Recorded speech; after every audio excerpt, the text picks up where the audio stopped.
السلام علیکم. کیا حال ہے اسٹوڈنٹس آپ کا؟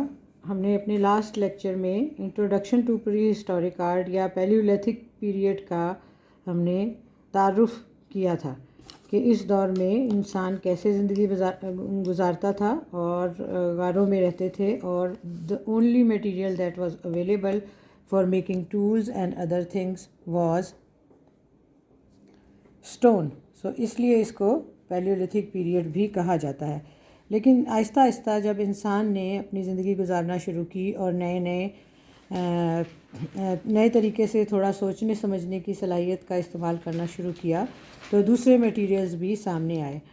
تو ابھی ہم تھوڑا سا پہلے ذکر کر لیتے ہیں. یہ ہمارا لیکچر 2 ہے پیلیولیتھک پیریڈ کا. ٹھیک ہے، لیکچر 1 میں ہم نے انٹروڈکشن کر چکے ہیں. ابھی ہم آ گئے ہیں ان کے مذہبی عقائد پر، یعنی کہ کیا وہ کسی مذہب سے تعلق رکھتے تھے. تو مذہب کوئی خاص طور پہ ڈٹرمنٹ نہیں ہے. وہ لوگ جو تھے ظاہر ہے کہ اپنی خوراک کے لیے پریشان ہی رہتے تھے ہر وقت. یا تو وہ اینیملز کو کھاتے تھے بلکہ انسانوں کو بھی مار کر کھانے کا رواج تھا. اور اس کے علاوہ بیئر کلٹ پر یقین تھا. بیئر کلٹ کا مطلب یہ تھا کہ ریچھ جیسے جانور سے انہیں خطرہ، ان کی زندگی کو خطرہ محسوس ہوتا تھا، اس لیے وہ اسے دیکھتے ہی مارنے کی کوشش کرتے تھے اور اپنی جان بچانے کی کوشش کرتے تھے. اس لیے ہمیں بہت ساری غاروں میں بہت سی ریچھ کی کھوپڑیاں یا اس کی ہڈیاں ملی ہیں، جس سے کہ پتہ چلتا ہے کہ وہ ریچھ کلٹ پہ یقین رکھتے تھے. یعنی ریچھ سے بیسیکلی وہ ڈرتے تھے، اس لیے وہ اس کو مارنے کی کوشش کرتے تھے. اس کے علاوہ زیادہ تر ان کی خوراک کا حصہ جانور بنتے تھے، اسی لیے زندگی کا دار و مدار زیادہ تر جو تھا وہ شکار پر تھا.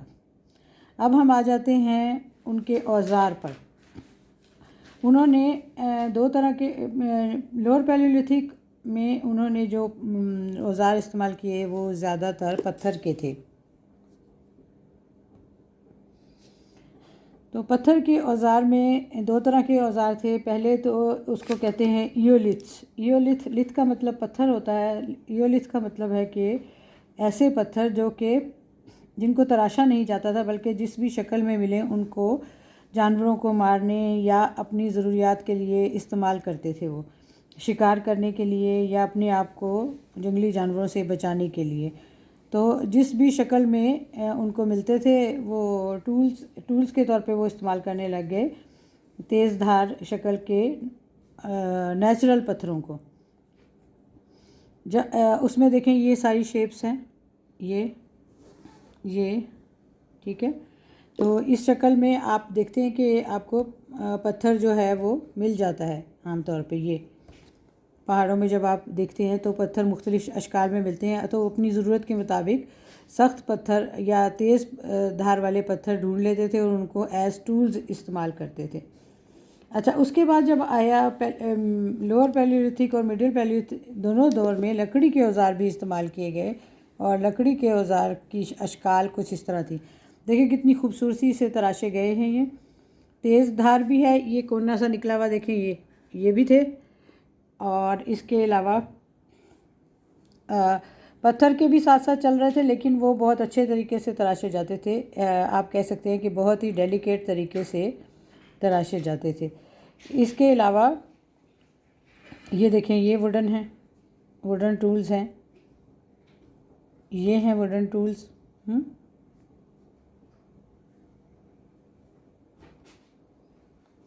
اس کو بھی، یہ سٹکس کو بھی ووڈن ٹولز کے طور پہ استعمال کرتے تھے. اچھا، یہ پھر سٹون ٹولز آ گئے جن کو کہ تراش کر استعمال کیا جاتا تھا. اچھا، لوور پیلیولیتھک دور میں دو طرح کے اوزار ہمارے سامنے آئے، فلیک اور کور.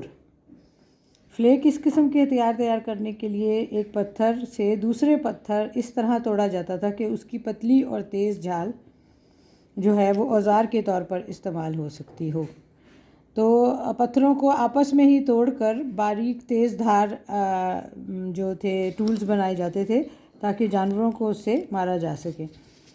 اب فلیکس تو یہ ہو گئے پتلی جھال اتار کر بنائے جانے والے ٹولز. اس کے علاوہ دوسرے جو تھے وہ کور کہلاتے تھے.